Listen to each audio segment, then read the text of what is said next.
Assalamualaikum warahmatullahi wabarakatuh.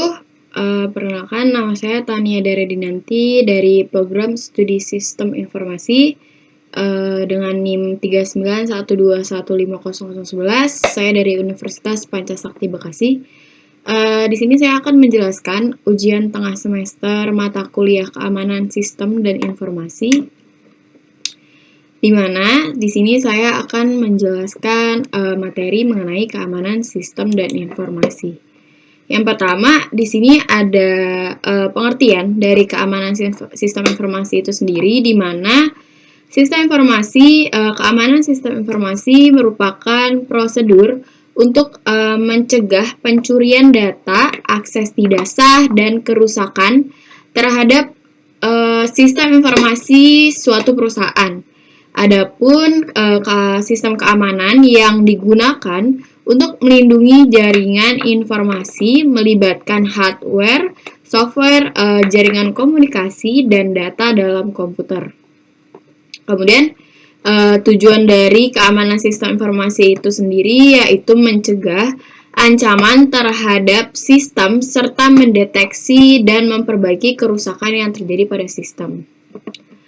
Kemudian di sini pengertian keamanan sistem dan informasi menurut para ahli, di mana dari G.J. Simons, di mana keamanan informasi adalah bagaimana kita dapat mencegah penipuan atau cheating atau paling tidak mendeteksi adanya penipuan di sebuah sistem yang berbasis informasi, di mana informasinya sendiri tidak memiliki arti fisik. Kemudian dari John de Howard, di mana keamanan komputer adalah tindakan pencegahan dari serangan pengguna komputer atau pengakses jaringan yang tidak bertanggung jawab. Kemudian di sini yang terakhir adalah dari Goldman, di mana menyatakan keamanan komputer adalah berhubungan dengan pencegahan diri dan deteksi terhadap tindakan pengganggu yang tidak dikenali dalam sistem komputer. Kemudian di sini keamanan informasi terdiri dari perlindungan sebagai berikut.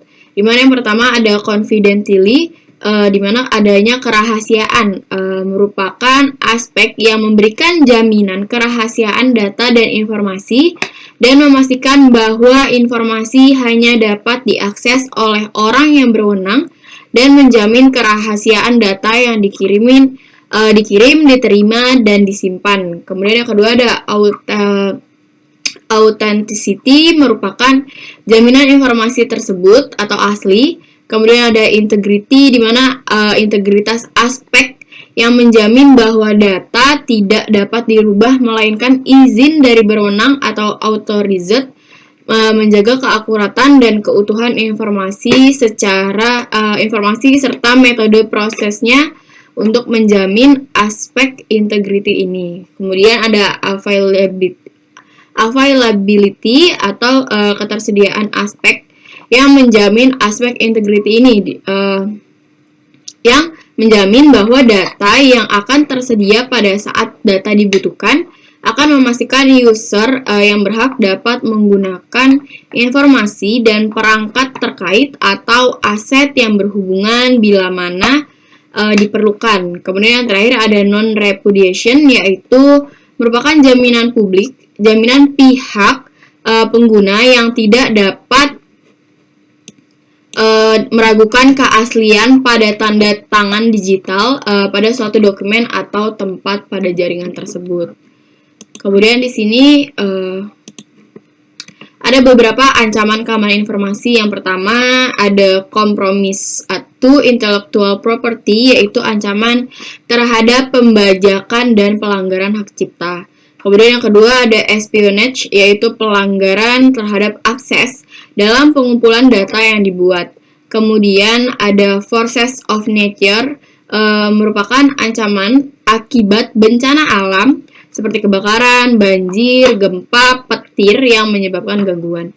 Kemudian ada human error of failure, yaitu ancaman dari suatu kecelakaan dari kesalahan karyawan.